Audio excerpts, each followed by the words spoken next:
having a knowledgeable person providing an exceptional customer experience on the other end of that phone line or on the other end of that email is something that just wasn't prevalent in the automotive aftermarket at that time. So that's really all we did.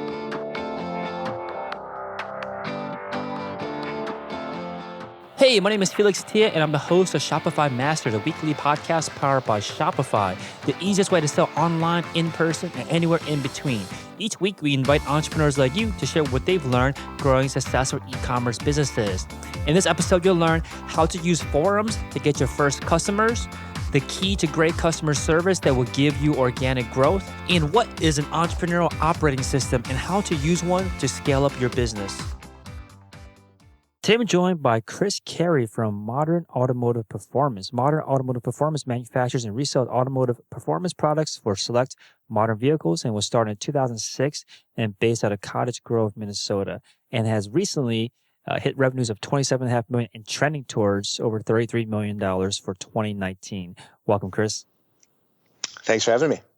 So you were fed up with the corporate world, which I think is a story that resonates with a lot of listeners out there, and decided to look for something new. And the new thing you're looking for was to start your own business. So first of all, tell us about where you began. What were you doing what kind of job were you working at the time? Job that I had before starting this was at Verizon Wireless, and prior to that, I did a lot of consumer electronics things, Circuit City, other wireless retailers, and basically got a background in what the customer experience should be like.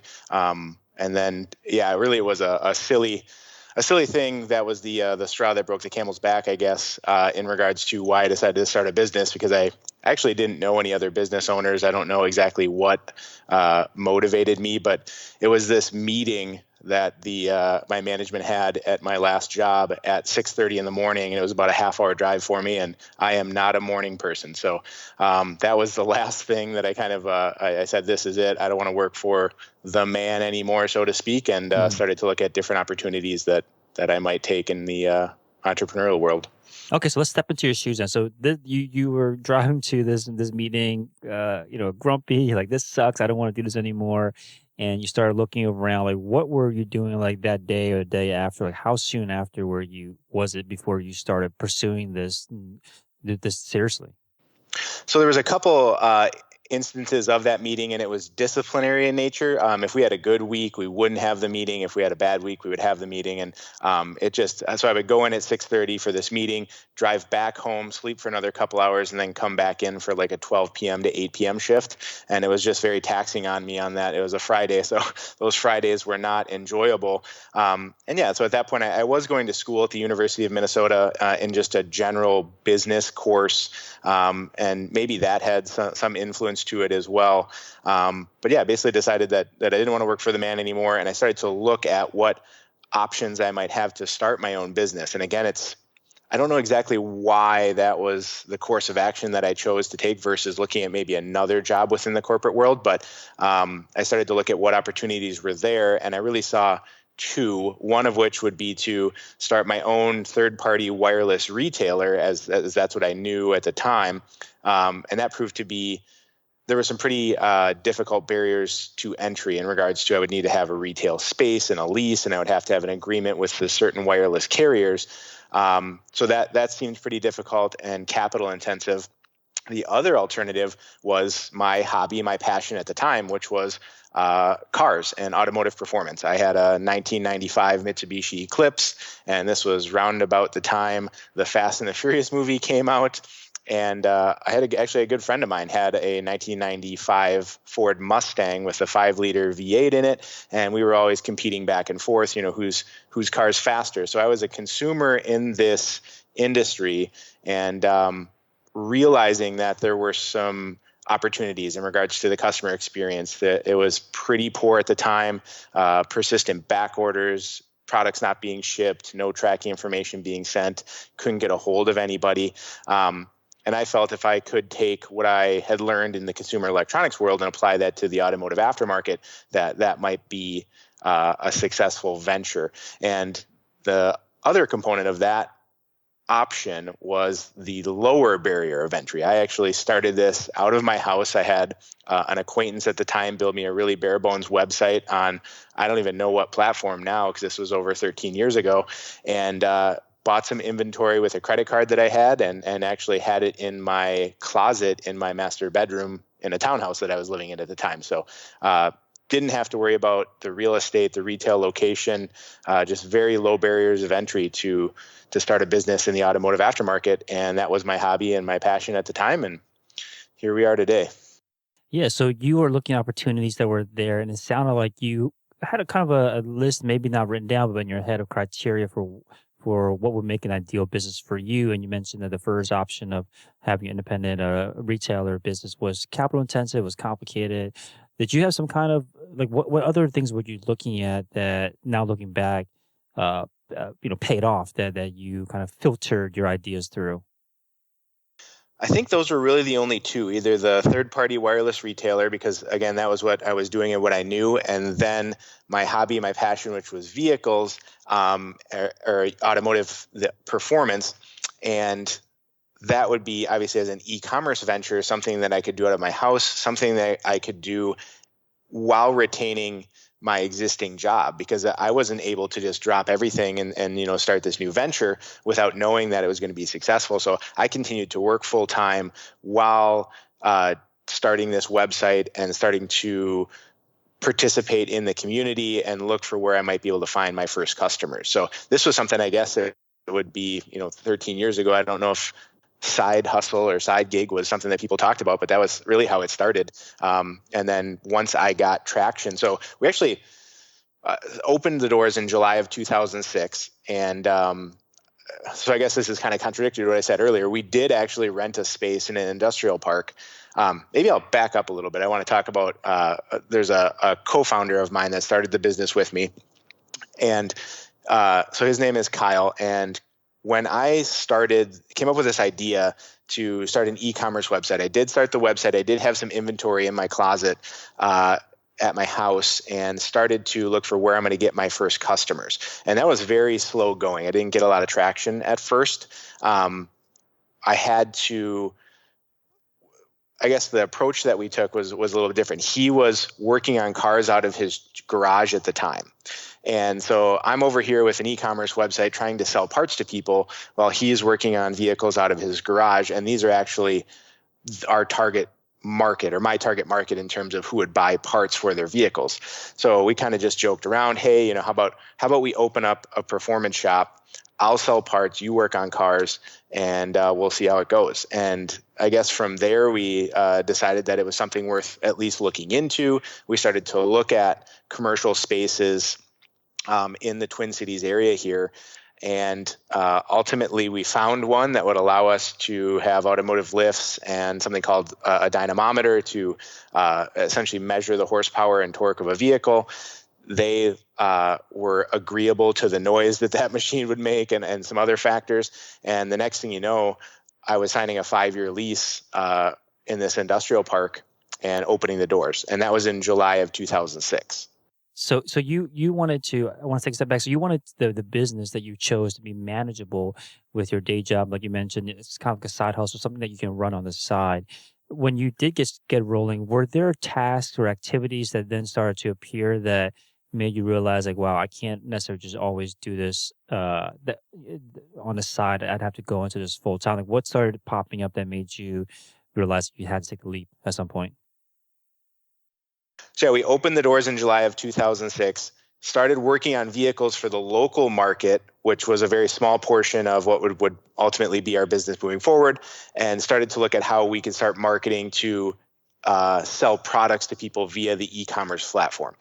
As that started to gain traction, I was continuing to work full-time at my job, and I found myself answering emails, even taking phone calls from customers during the day while I was at my job. And to give them credit, my managers at my full-time job at the time were very accepting and allowing of me to do this. So that flexibility was awesome. But at a point in time, which was actually February of 2007, the volume became just too great. And at that point, I felt at least some degree of confidence that I would be able to support my own personal expenses, et cetera, through this new business entity. So I made the jump in February of 2007 and came on full time. And that's really when things started to pick up, and we really started to see a lot of interest in what we were doing.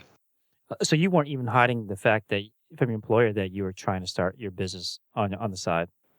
Correct. Yeah, they were aware of it, and when I ultimately made the leap, I think they were, while it's sad to see me go, they were happy that it worked out for me, and so it was really, I felt a lot of support from that group of people, so that was really a nice experience. Okay, so you mentioned that you guys had a garage that was, I guess, a part of the business. What was the benefit of having both of these things combined, both the garage and also the e-commerce business? Yeah, so that's an interesting story as well. To jump significantly further forward, I think it was about 8 years after we'd been in business, we actually decided to stop working on vehicles.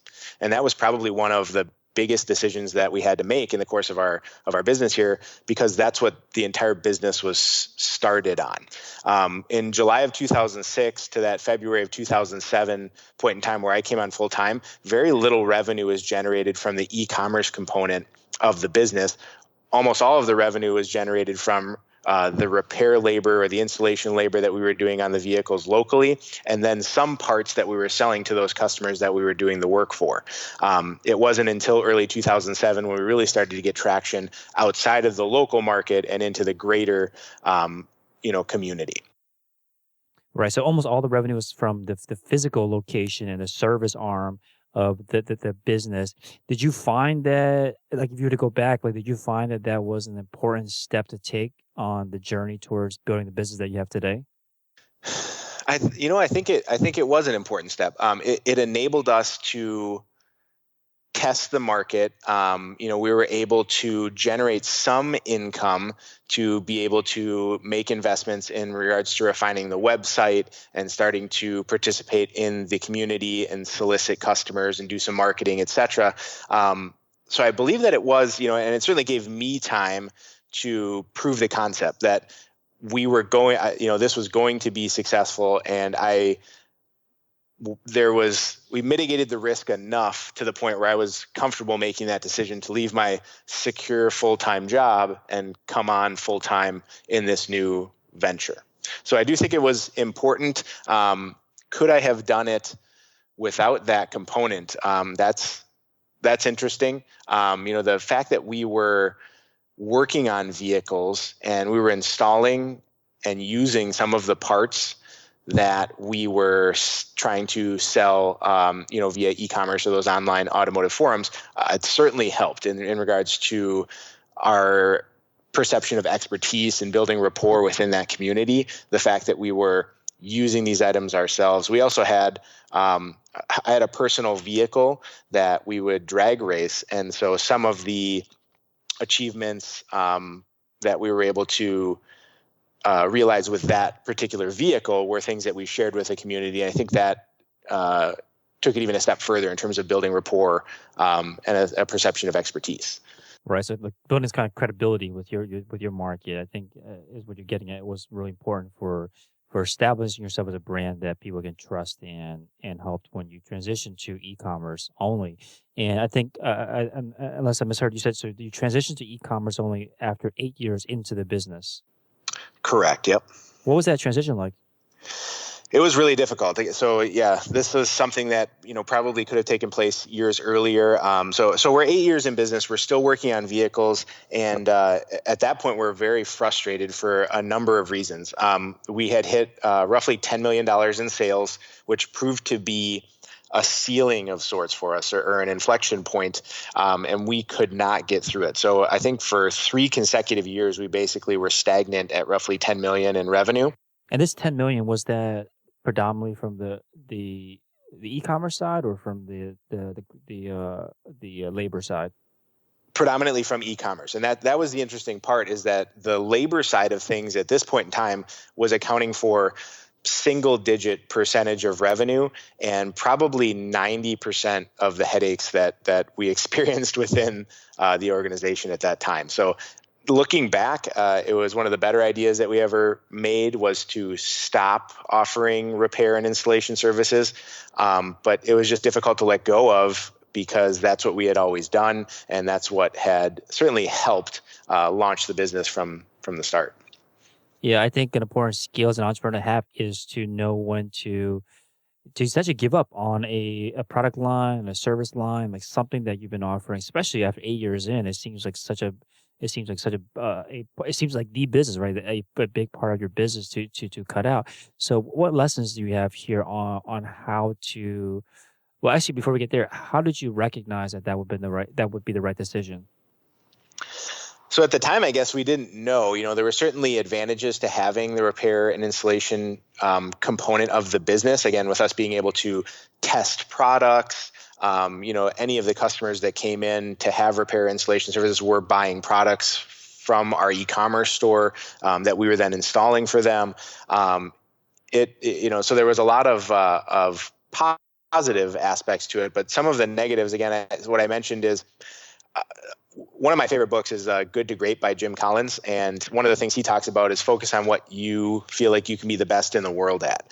And what we realized is that we were pretty good at e-commerce. And also there's a manufacturing component of our business as well that we'll maybe get into a little bit later. We were really good at both of those things. What we weren't so great at was managing this repair and installation facility. And so if you were to look at, online reviews at the time, or some of the automotive forums in the local market, any negative review that you found about the business at the time was almost certainly going to be related to a lackluster experience with repair or installation. So, that's how we got, that was kind of what made us aware that there was an issue, is just simply the customer sentiment in regards to that component of our business. Rather than trying to bolster that or trying to get better at performing the service and installation component of the business, we decided it's time to let this go. Let's put all of our focus and efforts into e-commerce and support that e-commerce with our manufacturing arm, which is maybe another topic to discuss. That's how we believe that we're differentiating ourselves and adding value and shielding ourselves from some of the larger pure e-commerce players that are out there, for instance, Amazon, et cetera. Okay, now how do you spin down a component of your business? Like, what would you to go through, and how long did it take to essentially end that part of the business? I think the longest part of that process was simply making the decision. It was long and arduous, and because there were actually a couple of jobs that were lost in that transition. So we had a service writer and some technicians, et cetera. So by us making the decision that we were going to stop offering these services, that was going to mean some jobs were going to be lost, and that is always a difficult decision. So I think once the decision was made, it was pretty quick. We stopped taking on new work and then simply finished the remaining projects that we had internally, and really, like I said, focused our efforts on e-commerce and manufacturing moving forward. Now, when you first were looking at opportunities here, you mentioned that you saw a huge gap in regards to the customer experience with the automotive aftermarket. What did you recognize? Like, what was the gap, and what made you think that you would be able to fill it? Naivety, that's Yeah. confidence, maybe. It's just knowing what I had learned in the consumer electronics industry and the customer experience that they were able to create. I guess I knew that things could be better. The experience that I had as a consumer in the market would be to go on a website that was functional, not necessarily perfect. And this was 13 years ago. So, I don't know, my expectations were maybe too high, but the main issue that I would run into is after placing an order, there was one particular vendor that would give you no order confirmation no indication if the product was in stock, no indication if and when the product had shipped. And so then naturally what you would have to do is reach out to them to ask them these questions. Hey, what's my tracking number? When should I expect this? And they were very poor in terms of responding. So, you've sent money to these people, and you're not able to communicate with them. You have no idea whether the product is going to be shipped to you or when. It was just a really frustrating experience. And you said that the way that you're able to get the first e-commerce customers was through marketing or just being involved in the community on these car forums? Correct. Yep. Yeah, there were a couple automotive forums that I was on from a consumer perspective. And at that point in time, they had relatively low cost sponsorship opportunities, I guess. And it wasn't necessarily like display advertisements or things along those lines that got us this initial traction. It was simply participating in the conversations that were already taking place, essentially trying to generate a perception of expertise, build rapport, and then ask for the sale. So, I mean, there were already, questions on there. What's the best clutch for this application? What exhaust system should I be looking at? Where can I get this air intake from? Those were kind of the conversations that we would participate in. And that's where a lot of our first sales came from. And then from there, I guess I mentioned in early 2007, we really started to see a lot of volume start to come in. I believe that to be attributed almost entirely to word of mouth. When someone emailed us, we emailed them back. When somebody called, we picked up the phone.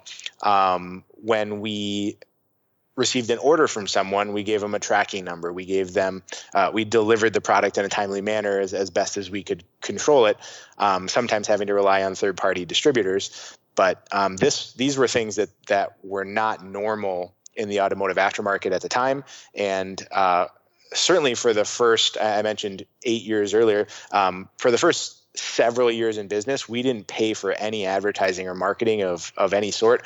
All of our growth, which actually landed us on the Inc. 500 in 2011, I would attribute all of that growth to word of mouth based on providing a significantly better customer experience. So it was only like a year before after you started, before you saw an uptick in sales from word of mouth? So our first year in business from 2006 we started in July of 2006 to the end of that year, we only did something like 125,000, and that was almost entirely based off of repair and installation labor and then product sales to the local customers.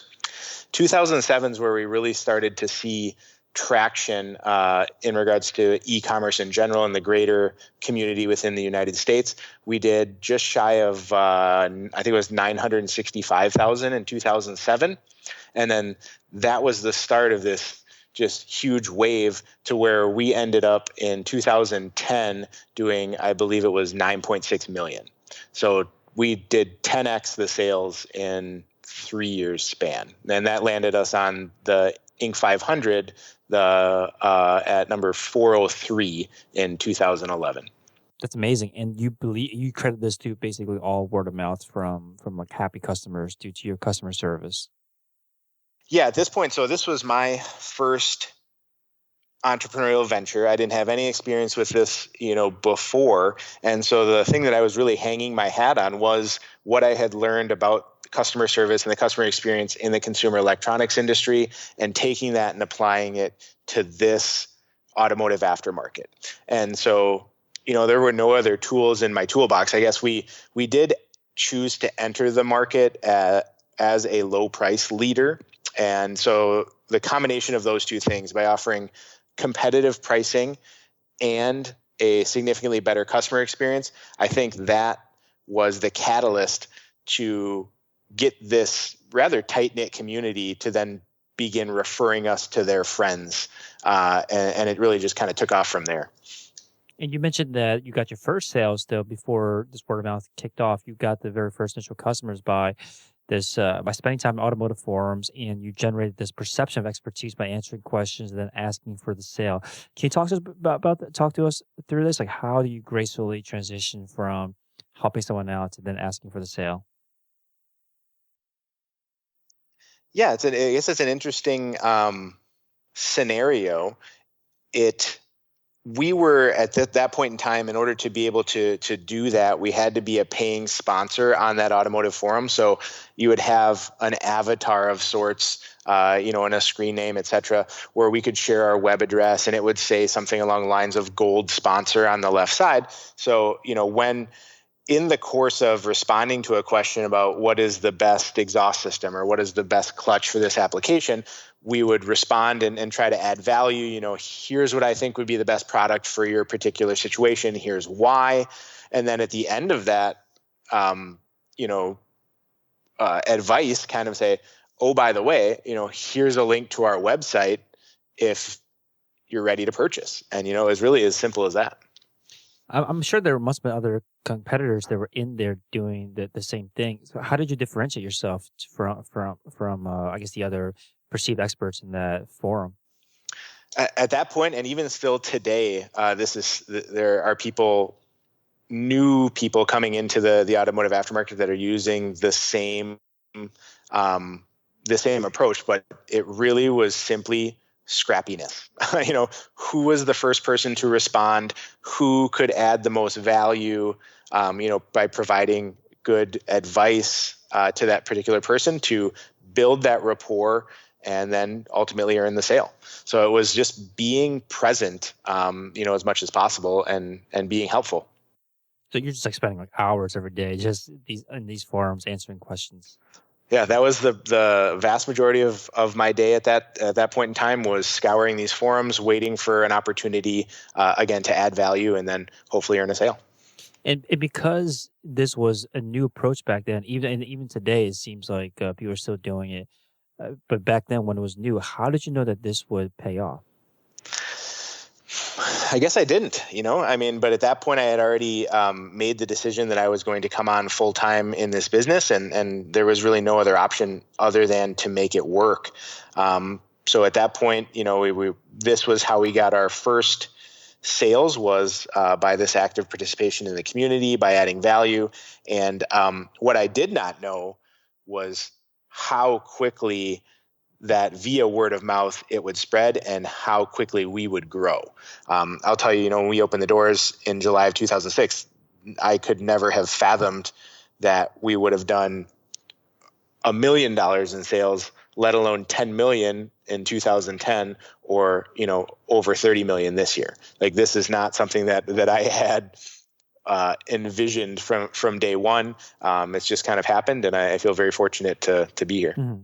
Yeah, so you never imagined that it would scale to the size it is today. What were your goals or expectations back then? I think predominantly just freedom. That was obviously, we talked about what was the catalyst for me to start my own business, and having this disciplinary meeting at 6:30 a.m. in the morning. The freedom was what was really enticing to me, to be my own boss and not have to answer to someone else or have them tell me what it is that I need to be doing. I got to choose on my own. And as I'm sure many other people on this podcast have said before, it resulted in me working 60, 70, 80-hour weeks, but it didn't necessarily feel like work. It wasn't the same as what I was doing, in the consumer electronics world previously. Yeah, I think that your perspective has been, I think, a little bit different than other typical advice from entrepreneurs, which is that you need to believe what you're trying to accomplish is possible first before you ever get there. You almost went into this like not having that huge of expectations as what actually happened in reality. I think a lot of people have to believe first, and they push super hard to scale to this size, but what kind of ingredients went right with, or that you put in correctly, or that went right with what you were doing, that kind of let this scale, even though you did not necessarily have the belief that it could get to the size? I don't know that I didn't have the belief that it could get to this size. I guess that wasn't necessarily my goal. I did not, if you would ask me 13 years ago, did I want to be running this $30 million organization with 65 employees and have grown to this size? I don't know what my answer would have been. I guess at that point in my life, I wasn't looking that far forward. I had done some analysis. It seemed like it would be a good fit for me to achieve this level of freedom in terms of the work that I was going to do. I felt that I could make a living by doing this. I didn't have any, I guess, dreams or aspirations necessarily of getting rich at that point in time. It also, and I mentioned earlier that this was a hobby and a passion of mine at the time, was my own personal vehicle and some of the racing that I was doing. This business allowed me to support those endeavors. We had the tools and the infrastructure for us to field a race car and actually accelerate some of my own personal desires in that regard via the business. So that was, I think, another component of it as well, that this business enabled me to kind of follow some of my dreams in regards to drag racing and other aspirations along those lines. So. Mm-hmm. So let's talk about customer service. I think that this was what was key to kicking things off for you. What are some of the key tenets of great customer service that you either learned from your corporate job that you applied, or that you've been learning along the way now that you with your own business? Certainly, I think the biggest things, and I mentioned earlier some of the shortcomings in the industry prior to us participating, but it's simply communication and being able to get a hold of someone, and then that person being kind, not seeming annoyed when they get on the phone with you. Having a knowledgeable person providing an exceptional customer experience on the other end of that phone line or on the other end of that email is something that just wasn't prevalent in the automotive aftermarket at that time. So that's really all we did. I mean, it's not anything special by today's standards. We simply, if you emailed us, we emailed you back, and we did it in a timely manner. If you called us, we answered the phone. If we didn't and you left a voicemail, we called you back. And when we did call you back, we would either have the answer to your question, or if we didn't have the answer to the question, we would go find it and get it for you. Beyond that, some of the other more technical aspects, when you placed an order, when the order shipped, we sent you the tracking number. So you were able to know when your shipment was going to arrive, that the product had actually shipped. So it's really common sense stuff. I wish there was like some special tool or some special strategy or tactic that we took, but it's just things that seem common sense that just simply weren't happening at that time. So now that you are, a much larger scale, I'm sure you have other members of the team interacting with customers and performing customer service, at least the communication aspect. What do you look for in a great, employee that will perform amazing customer service? Like, what are the key attributes of someone that will meet your standards of providing great customer service? So when we're hiring now, and recruiting has been a challenge for us, certainly as we've grown throughout the years, we look to hire for alignment with our core values and our purpose first before we look at the skill set of that individual. So certainly someone with experience in customer service in other industries is going to have some semblance of what our requirements would be. But we're looking for people that really are passionate about the automotive aftermarket and then embrace some of our core values, one of which is simply to enhance the customer experience.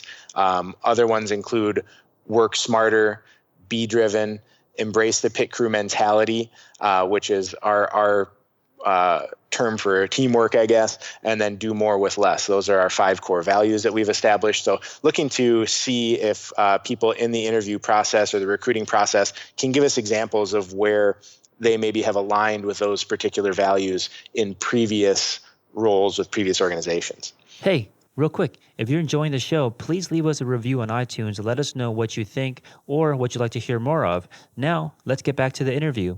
Got it. So I want to talk about now this stage that you reached. You mentioned you reached about like a $10 million revenue point, and you kind of languished here. And $10 million is nothing to sneeze at, right? So it's a significant amount of revenue, but then you've been able to break past that and scale even higher. So talk to us about that. Like, what did you do exactly to scale your business past the $10 million mark?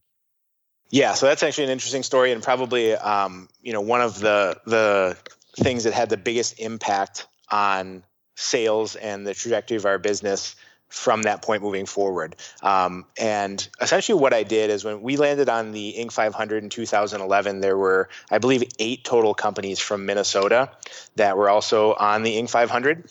And for some reason that I actually am still unable to determine to this day, I decided that I was going to reach out to the other business owners for those companies and just try and get to know them and see if I could begin to network. Prior to this time, I had absolutely zero peer networking of any sort. I actually couldn't have told you the names of another business owner at that point in time. So I don't know what it was that motivated me to reach out, but I did send an email to all of the other entrepreneurs on the list, and I got one response. And that response was from another e-commerce entrepreneur locally, and we met up and had lunch and just started to share war stories and best practices and things along those lines. And to cut a long story short, I guess one day I knew that he had continued growing past that $10 million mark where we had now been struggling for roughly 3 years. So I decided to ask him, what do you attribute your success to? And he gave me 2 tools or pieces of advice to which he attributed that success. One is an organization called EO, or Entrepreneurs Organization, that was a peer network that he was a part of locally.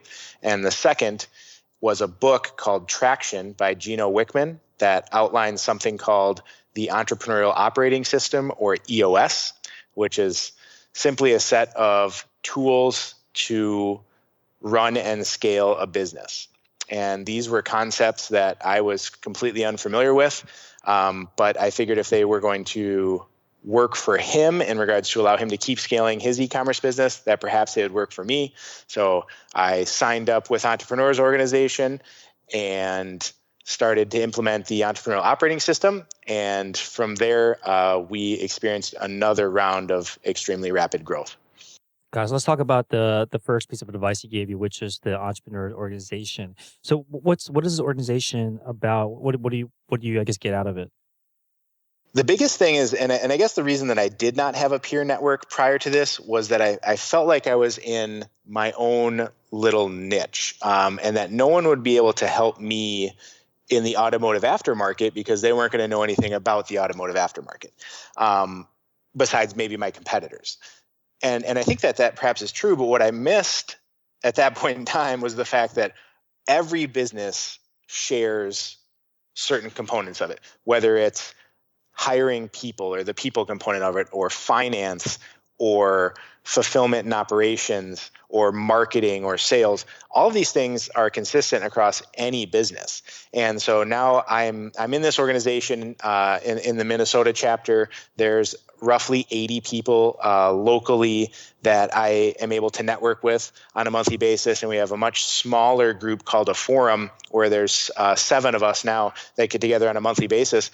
And we share from our experience to try and help each other. And so, like I said, whether that's I need to hire someone, what's the appropriate process to do that? Or I'm having a problem with a particular person.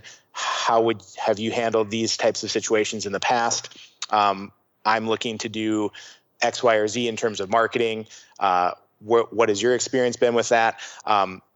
I've learned so much from these other entrepreneurs that are part of this group. And the beauty of it is that I'm able to learn from their past experience without having to do it on my own via trial and error. So, I think I've accelerated my learning and thus the growth of the business very rapidly, just simply based on learning from them versus, as I mentioned earlier, having to try something and perhaps fail and then learn from that failure and try another course of action. So it's just being able to tap into these other brilliant minds in this organization, I think has saved me countless failures and thousands, if not tens or hundreds of thousands of dollars that would have been wasted if I had just been trying to do it on my own. And because entrepreneurs have limited time, I think that when you get to your scale, it makes obvious sense to build a network of people that have had experience that are walking on that path that you're going down. But what if you're just starting out? You have nothing to necessarily offer yet to a network. You don't have anything, a business or anything, but you aspire to become an entrepreneur, start your own business. Is it ever too early, I guess, to build a network? And like, how would you even do that if you don't have anything essentially to bring to the table, if that's what you feel? So I don't think that there's anybody out there that doesn't have anything to bring to the table. I think there's always something to learn from every person on this earth, and whether their previous experience had been in the corporate world, there's going to be something that they would be able to add value, and you just have to figure out what that is. I think so. I was 8 years into business before I joined my first peer group, so I don't know that I can speak to this, from my personal experience, but there are meetups, whether it's meetup.com or, there's another book I read. There's a forum from the book I read. It's called the Fastlane Forum, which is basically shares some of my thoughts on entrepreneurship and is another place for people to interact and learn. I think there's a lot of venues out there, and I think the step one is just simply to show up and express interest and provide value where you can based on the experience that you have to this point, and really just get to know people. And you don't know, necessarily what value you're going to be able to provide to them or vice versa, but just starting to build up that network of, if you're early on and, you want to find the people that have already where you aspire to be, and see how you can get close to them and learn from them, I think is a great course of action. As far as exactly how to do that, again, I think it's just going to be scrappiness and just putting yourself out there. Got it. So I think one of maybe the two key points of friction that I see a lot with entrepreneurs on their path towards success is, one is not knowing like what is the problem that they're trying to solve, and then two is actually implementing the advice that people give you. So for that first one, how do you recognize what is the problem that you are trying to solve that you want to bring to the table to get advice about?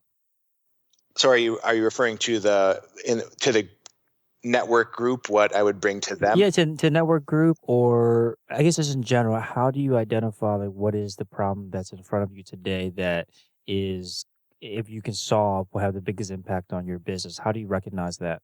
Yeah, so I part of the entrepreneurial operating system that I touched on earlier is a cadence for meetings, and then also a tool called the issues list. And so we have internally a list of issues and also opportunities. I want to be clear on that as well. It's not only the problems, but also the opportunities for the organization, actually built into an ever-growing, dynamic list. And we use Trello, which is a software platform, to house that list. But it's a constant reorganization or prioritization of those issues and opportunities. And I do that with my leadership team. We have a leadership team of 5 at this point, and we vote on what we think to be the biggest opportunity or the biggest issue that needs to be addressed at this point in time within the organization. So I think an individual. So how does something get onto that list? So those are things in a day-to-day course of business. If we see, say I'm listening to a podcast, or I'm listening to an audiobook, or I'm on, one of these e-commerce based forums that I participate in now, and I see an idea that I think is worth discussing or could potentially add value, I'll simply add it to that issues list. And then at that point, if either members of my leadership team will vote on that to kind of bring it to the top, or I might have to go and champion that cause. I'm going to say, hey, I really want to talk about this because I think it's a great opportunity for our organization. So I can either champion it and bring it to the top, or it will happen organically if it's a lucrative enough opportunity or a big enough issue that we need to discuss it. Got it. Now, a system like this, can it be too early for someone to implement this system? Because it sounds like you didn't implement this until later in your journey, but can it also be too early where maybe it's too unwieldy, or like strip away some of the benefit of being more agile and not having kind of a system in place? Like, is that true, or is that like kind of a myth that you don't need a system, or that you don't need a system at first?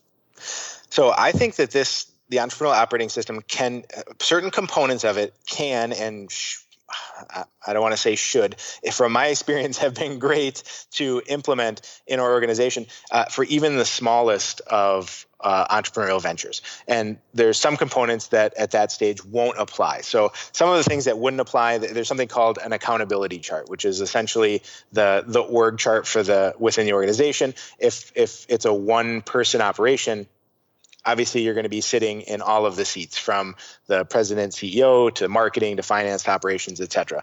As you scale, that's where that accountability chart and defining who's accountable for what operations within the organization becomes more important. One of the other things is there's something called a level 10 meeting, which is a weekly cadence for a meeting to go over some of the other components of the operating system. Maybe as a one-person operation, that wouldn't be necessarily relevant either. But some of the other components, one of the big things is something called a scorecard, which is where we have a list of maybe 15 or 20 different KPIs or key performance indicators in regards to the health of the organization, from sales to margin to overhead, fulfillment, things along those lines. We track those scorecard metrics on a weekly basis to see if they're trending in the right direction, or if they're trending in the wrong direction. Then we'll slide it over as an issue and discuss that in that weekly meeting that we have. Beyond that, there's another concept called rocks, and this comes from Stephen Covey, which is there was a demonstration he did with rocks, pebbles, sand, and water. I don't know if you've ever seen that video, but it's a good one. These are essentially the biggest priorities for the organization over the next 90 days. So if a new entrepreneur was to come to me with a concept for a business that they were going to launch, yes, there's some components of the entrepreneurial operating system that wouldn't be relevant, but at least these two, knowing what the biggest opportunities for the organization are over the next 90 days, and then tracking some of your key performance indicators on a weekly basis, are two concepts that even the smallest of ventures should be implementing out of the gates, in my opinion. Got it. So I want to jump back to the other, I guess, half of the question, which is around, now that you identify the problems, how do you actually make sure you implement the solutions or advice that someone gives you? How do you get better at that? Within the context of the entrepreneurial operating system, there's two different components there. So we talked about rocks earlier, and that's what we define to be, again, the highest priorities for the business over the next 90 days. And each week we check in on those rocks. Is that rock on track or is it off track? And if it's off track, we'll talk about it as a team and determine what we need to do to get it back on track so that we're able to accomplish that goal by the end of that 90-day period. Within there's smaller components, smaller things that come up, and those would be referred to as to-dos. So things that would take between 1 and 2 weeks to be accomplished, but are also important in regards to moving the organization forward. So you have your rocks that are kind of the big projects over that are at least a 90-day period of time, and then to-dos that are within a 1 to 2 week kind of time frame where they need to be accomplished. And again, how do we ensure that they get done? We hold each other accountable with this weekly meeting where we come in, and then again, either the rocks are on track or off track, and the to-dos are either done or not done. And if your rock's off track, we're going to talk about it, and we're going to get it back on track, and we're going to hold you accountable that way. If there's a to-do that goes past 2 weeks and it's not done, we're going to talk about it. Why didn't you get this to-do done that we all decided was, one of the most important things for you to do over this last 2 week period? So peer accountability via that weekly meeting is where we've had success. Got it. So once you implemented these systems, how quickly did you start seeing the benefits from it? Almost immediately. So we implemented, I joined Entrepreneurs Organization, and we implemented the entrepreneurial operating system in, 2013, I believe. And so we basically, as I mentioned earlier, we had plateaued at 10 million for 3 years. The following year, we went to 11.8, and then we went to 15, and then the following year, we went to 21. So after 3 years of stagnant, revenue, we experienced very rapid growth, and we actually doubled the business within the following 3 years. In all these systems, is the goal to boil down, like, what is the most impactful thing that every single person should be working on? Yeah, that is the concept behind rocks. And obviously you have your day-to-day things like, my a sales manager is going to need to ensure that the sales team is answering the phone and helping our customers. But at the same time, we have pretty aggressive growth aspirations for the organization. And in order to achieve those, we're going to have to configure the business for that scale. There's going to be some different project level initiatives that my team is working on as well. Can you give an example of something that maybe you spent a lot of time on before implementing the systems, before like the rocks concept, and something that you now prefer to spend your time on that's more impactful? So before implementing the system, we never talked about what the priorities were in any, it was always what's important right now. We had never outlined what the vision was for the organization and where we were going. Not even a year out, let alone now we have a 3-year picture for the organization. We actually have a goal out to 2024. That's our BHAG, our big, hairy, audacious goal, which is to get to $100 million in sales. So now we have this target that everyone in the organization is aware of where we're heading. And then as we start to break it down from 6 years out in 2024 to 3 years out at the end of 2021, we've outlined actually what the business is going to look like at that point in time. And then we get even more granular with our 1-year plan as far as what some of our objectives are for the next year. And then we break it down a step further into 90-day rocks. What are we doing in the third quarter of 2019 that's going to move us closer to our objectives for the year? So I'm kind of OCD, so I really like the way that this works back from 10 years to 3 years, or it's 6 years now, sorry, from 6 years to 3 years to 1 year to 90 days. And then it's up to the individual to figure out what they should be doing today or this week to ensure that they're going to achieve their 90-day rock, and that's going to help move the organization forward. And awesome. I think at this point in time, we have to have, so there's 65 people in the organization, and I don't know the exact number, but I would venture a guess that there's over 100 rocks within the organization. So there, at any point in time within our organization today, there's over 100 initiatives that are in process, all with the goal of moving our company closer to those goals that we outlined for 1 year, 3 year, and 6 years out. Awesome. Now, what would you say is like the biggest lesson that you've learned last year, either yourself or as an organization, that you want to apply this year? So I think one of the biggest things that we've realized in the past year was actually something that we've been executing on already over the past several years as we've experienced significant growth, and then maybe even all the way back, to those days where we were on the automotive forums, trying to interact with the community. And that was basically, we defined what we call our proven process. And it's essentially the strategy that we use to enter new vehicle markets, which is the catalyst for growth within our organization. And that's something, like I said, that we've realizing now, much like core values, that when you define them, aren't aspirational. They're actually already innate within the organization. This process is something that we've been executing on and just had not written it down. We hadn't put pen to paper. And so now we have a more formal document that's outlining what we call the MAP difference. And I think I mentioned it earlier. This is what I believe differentiates us from the Amazons of the world, and what allows a predominantly e-commerce venture to be able to compete, not only compete, but be fairly successful and continue to grow at a pretty rapid rate. Awesome. So thank you so much for your time, Chris. So Modern Automotive Performance, which is at maperformance.com. Again, thank you so much for coming on and sharing your experience. Yeah, no problem.